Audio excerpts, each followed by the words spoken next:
यह कहानी एक गांव के ऐसे परिवार की है जिस परिवार में बाप और बेटा होते हैं। बाप का नाम राजकिशोर जी और बेटा का नाम रामू होता है। राजकिशोर जी की पत्नी का देहांत कुछ साल पहले ही हो गई होती है। बेटा रामू बचपन से ही मंदबुद्धि होता है। घर में देख रेख के लिए कोई और नहीं होता है। रामू बचपन से ही मंदबुद्धि होता है, इसी वजह से उसकी शादी जल्दी नहीं हो पाती है। घर में खाना बनाने और घर परिवार को देख रेख करने वाली कोई औरत नहीं होती, जिसके कारण अक्सर काम पर जाने में बाप बेटा को लेट हो जाता है। खाना बनाने खाने में कई बार तो काम भी छूट जाता है। बेटे की शादी करने की कई कोशिश नाकाम रहता है राजकिशोर जी की, क्योंकि वह मंदबुद्धि होता, कोई उससे शादी करने को तैयार नहीं होता। तभी उसी गांव में एक पंडित आते हैं भिक्षा मांगने, और वह पंडित भिक्षा मांगने के बदले लोगों का हाथ की रेखा देखकर उसका भविष्य बताया करते हैं। कुछ लोग इसे मजाक समझते हैं तो कुछ लोग भरोसा कर अपना हाथ दिखाते हैं, अपना भविष्य की बातें जानने की कोशिश करते हैं।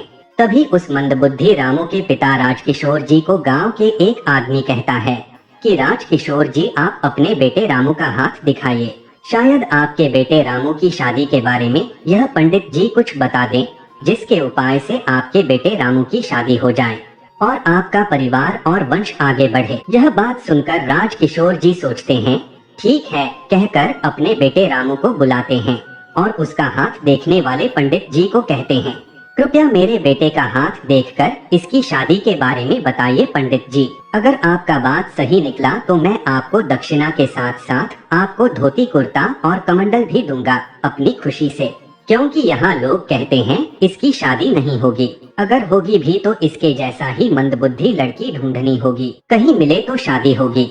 तभी वह पंडित जी कहते हैं, ठीक है जजमान, मैं देखता हूँ।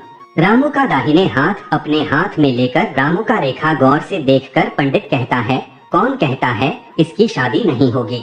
मैं कहता हूँ 100% रामू की शादी होगी, और किसी मंदबुद्धि लड़की से नहीं, एक बहुत ही होशियार, समझदार और बहुत ही सुंदर लड़की से शादी का योग और संयोग बन रहा है इसके हाथों में। यह बात सुनकर रामू के पिताजी बड़ा ही खुश होते हैं और कहते हैं कि सच में मेरे बेटे की शादी हो जाएगी।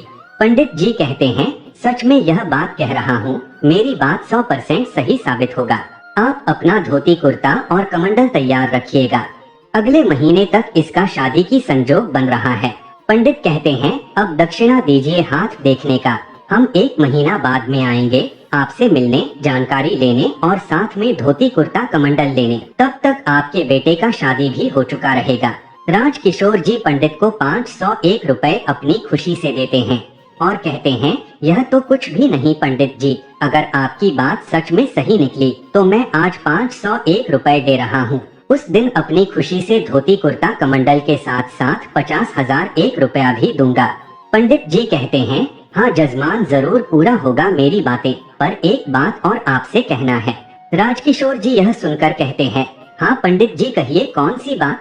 पंडित जी कहते हैं, प्राइवेट बात है, आपसे अकेले में कहना है। राजकिशोर जी एक साइड होते हुए कहते हैं, पंडित जी यहाँ अकेला कोई और नहीं सुन रहा है, आप मुझसे बताइए। साइड में हटकर पंडित जी राजकिशोर जी को धीरे से हल्की आवाज में कहते हैं, देखिए जजमान, आपके बेटे की शादी तो हो जाएगी, पर लड़की इस पर हमेशा प्रबल होगी और बहुत होशियार होगी।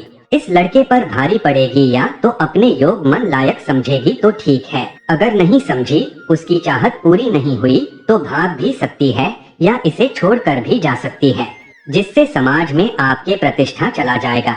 उस परिस्थिति और स्थिति के लिए आप हमेशा तैयार रहिएगा, अपने हिसाब से उस स्थिति परिस्थिति को संभालने के लिए। राजकिशोर जी कहते हैं, जी ठीक है पंडित जी, मैं सब समझ गया, आपकी बातों का हम पूरा ध्यान रखेंगे। पंडित जी यह कहकर वहाँ से चले जाते हैं। राजकिशोर जी अपने बेटे रामू के साथ अपने घर चले जाते हैं। शाम होता है, वक्त गुजरता है, रात होती है, बाप बेटा दोनों खाना खाते हैं और सो जाते हैं। इसी तरह सुबह होती है, पहली किरण के साथ राजकिशोर जी की नींद खुलती है। वह अपने मंदबुद्धि बेटे को जगाते हैं, उठो रामू, सुबह हो गया, काम पर चलना है खेत में। रामू उठता है, दोनों बाप बेटा नहा धोकर फ्रेश होते हैं, खाना खाकर हाथ में कुदाल और टोकरी लिए खेत पर जाते हैं और मिट्टी काटकर एक जगह से दूसरी जगह खेत भरते हैं। तभी उधर से एक दौड़ती हुई लड़की आ रही होती है, दुल्हन ड्रेस में भागते हुए घबराते हुए बार बार पीछे मुड़कर देखते हुए भागकर राजकिशोर जी के पास आकर कहती है, आप मुझसे शादी कर लीजिए, नहीं तो मेरे साथ न जाने क्या हो जाएगा। मेरे पीछे कुछ लोग पड़े हैं जो मुझसे जबरदस्ती शादी करके मेरा सभी धन संपत्ति लेना चाहते हैं। मैं बड़ी मुश्किल से शादी के मंडप से बाथरूम जाने के बहाने पिछले दरवाजे से भाग कर आई हूँ। अगर मेरी शादी हो जाती है तो फिर मुझे कोई कुछ नहीं कर सकता। मेरा सारा संपत्ति मेरे पति का होगा। आप मुझसे शादी कर लीजिए। यह सुनकर राजकिशोर जी सोच में पड़ जाते हैं कि मैं करूं तो क्या करूं। सोचते हुए कहते हैं, देखो मैं तो तुमसे शादी नहीं कर सकता क्योंकि मेरे पास शादी करने की उम्र का एक बड़ा बेटा है। अगर तुम कहो तो मैं अपने बेटे से तुम्हारी शादी करा दूं। लड़की कहती है, हाँ मुझे मंजूर है, पर शादी आज ही कराइए जल्दी। राजकिशोर जी कहते हैं, ठीक है, पर मेरा बेटा मंदबुद्धि है। लड़की कहती है, चाहे जो भी हो मुझे मंजूर है, आप मेरी मदद कीजिए, अपने बेटे को बुलाइए, मेरी शादी कराइए। तभी रामू मिट्टी खेत में फेंक कर आ रहा होता है। टोकरी लेकर लड़की से राजकिशोर जी कहते हैं, यही है मेरा बेटा। लड़की कहती है, मुझे मंजूर है, अब चलिए जल्दी से शादी कराइए। राजकिशोर जी कहते हैं, चलो मेरे साथ। राजकिशोर जी जल्दी से अपने गांव के एक चौराहे पर जाते हैं जहां सभी लोग को बुलाते हैं। सभी लोग इकट्ठा होते हैं, सारी बात बताते हैं और लड़की भी खुद स्वेच्छा से कहती है कि मैं इनके बेटे से शादी करना चाहती हूँ। लड़की अपनी सारी बातें बताती है। लड़की और राजकिशोर जी और उसके बेटे की सहमति से समाज के बीच गांव वाले और पुलिस के सामने गांव में ही शादी हो जाती है। सभी ताली बजाते हैं, खुश होते हैं। राजकिशोर जी अपने बेटे के साथ घर आने लगते हैं। सभी लोग अपने अपने घर चले जाते हैं। रामेश्वर जी अपने बहू बेटों के साथ घर पहुंचते हैं। उधर जहां से लड़की भागी होती है, जिस मंडप से, वहां के सभी किडनैपर जो जबरदस्ती मोना से शादी कर धन संपत्ति हड़पना चाहते थे, वह लोग उसे ढूंढ रहे होते हैं। तभी उन लोगों को पता चलता है कि एक गांव में उस लड़की की शादी हो गई। आज ही पुलिस प्रशासन और पूरे गांव वालों के बीच यह सुनकर सभी किडनैपर अपने आप में बात करते हैं कि अब तो कोई फायदा नहीं उसे पकड़कर ढूंढकर शादी करके, क्योंकि पुलिस प्रशासन और समाज वालों के सामने उसकी शादी हुई है। अब उसकी सारी संपत्ति उसके पति का ही होगा। अगर हम लोग कुछ करते हैं तो सिर्फ फंसेंगे और हम लोगों को कुछ हाथ नहीं लगेगा। इसलिए इस मैटर को यहीं क्लोज करो। अब कुछ नहीं हो सकता उस लड़की के बारे में सोचने से। इधर रात में लड़की सुहाग रात मनाने के लिए अपने पति को अपने कमरे में आने की इंतजार कर रही होती है, पर वह मंदबुद्धि लड़का अपने पिता के पास ही सोता है। रामू के पिता कई बार कहते हैं, रामू जाओ उस कमरे में अपनी पत्नी के पास सो जा। बार बार कहने के बाद भी राजकिशोर जी की बात को अनदेखा करते हुए अपने पिता के ही पास बगल में रामू सो जाता है। तभी राजकिशोर जी मंदबुद्धि समझकर गुस्सा नहीं करते, अपने बहू को कहते हैं कि वह तो मंदबुद्धि है, बार बार समझाने पर भी नहीं समझ रहा है, तुम ही जाकर उसके पास सो जाओ। मोना उठकर अपने पति रामू के पास जाती है और कई तरह से कोशिश करती है। अपने हुस्न का जलवा दिखाकर उसे उत्तेजना में लाने की कोशिश करती है ताकि रामू जोश में आकर सुहागरात मनाए, पर इन सब चीजों का रामू पर कोई असर नहीं होता है। वह बगल में ही सो जाता है। मोना की सारी कोशिश बेकार और नाकाम रहती है। बहुत रात हो जाती है। ऐसे ही करते करते हार थककर मोना परेशान होकर रामू के बगल में ही सो जाती है। सुबह नींद खुलती है। मोना उठती है, घर का सारा काम काज करती है, खाना बनाती है, बाप बेटे को खिलाती है और अपने पति रामू से बात करती है। पर रामू कुछ बातों का जवाब देता और कुछ बातों का ध्यान भी नहीं होता उसे, क्योंकि वह मंदबुद्धि होता है। उसके समझ में जितना आता है उसी हिसाब से वह करता है। इसी तरह 1 महीने बीत गया होता है। एक दिन रामू और उसके पिता राजकिशोर जी खेत पर काम कर रहे होते हैं। काम करते करते दिन के 3 बज गया होता है, पर उस दिन अभी तक मोना खाना लेकर नहीं आई होती है। यह देखकर खेत पर काम कर रहे राजकिशोर जी अपने बेटे रामू से कहता है कि तुम जाओ खाना खा लेना और मेरे लिए भी खाना लेकर आ जाना। पता नहीं आज बहू खाना लेकर अब तक क्यों नहीं आई। यह सुनकर रामू कहता है, आप जाइए, मैं यही काम करूँगा। पर कई बार राजकिशोर जी रामू को जाने के लिए कहते समझाते, पर रामू बार बार एक ही जवाब देता, आप जाइए, मैं यही काम करूँगा, आप खाना खाकर खाना लेकर आइएगा। मंदबुद्धि समझकर रामू पर गुस्सा नहीं करके राजकिशोर जी खुद ही घर जाते हैं। घर पहुंचकर देखते हैं मोना अपना सब सामान पैक कर रही होती है बैग में। यह देखकर राजकिशोर जी कहते हैं कि यह क्या कर रही हो बहू, तुम कहीं जाने की तैयारी में हो क्या? आज खाना भी नहीं लाई खेत पर क्यों?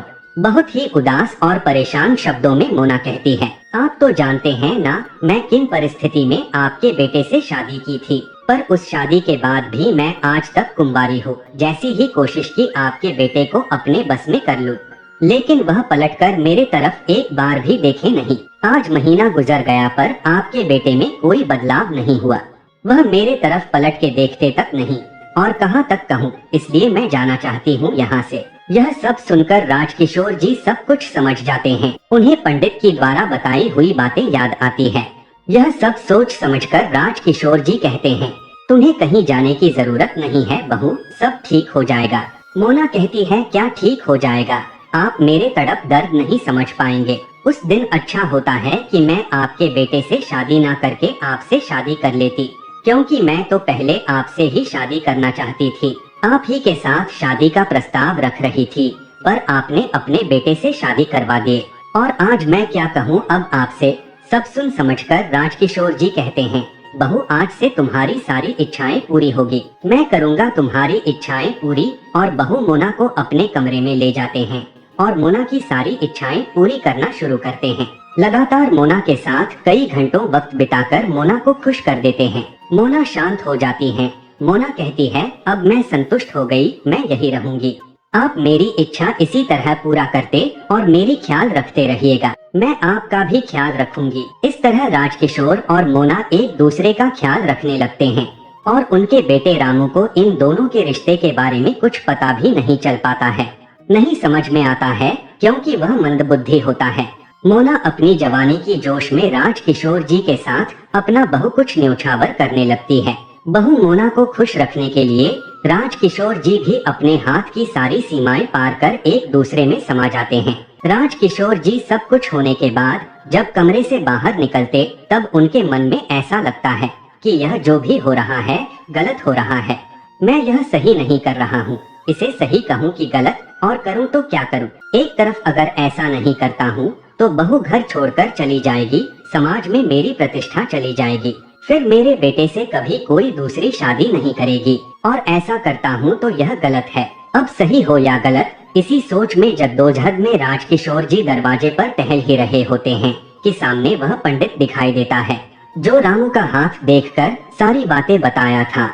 पंडित जी को देखकर राजकिशोर जी बहुत खुश होते हैं, आदर सत्कार करते हैं। पंडित जी आइए आइए। तभी पंडित जी कहते हैं कि जजमान बताइए मेरी बातें पूरी हुई कि नहीं। राजकिशोर जी कहते हैं, आपकी बातें 100% पूरी हुई। और घर के अंदर जाते हैं और झट से आकर बाहर कहते हैं, यह रहा आपका धोती कुर्ता और कमंडल। यह सब पाकर पंडित बहुत खुश होता है। तभी राजकिशोर जी 50,000 1 रुपया दक्षिणा भी देते हैं। वादे के मुताबिक दक्षिणा लेकर पंडित खुश होकर कल्याण हो कहकर लौट जाते हैं और राजकिशोर जी इधर अपने घर आ जाते हैं। तो दोस्तों, ये कहानी आप लोगों को कैसी लगी है कमेंट करके जरूर बताइएगा। धन्यवाद।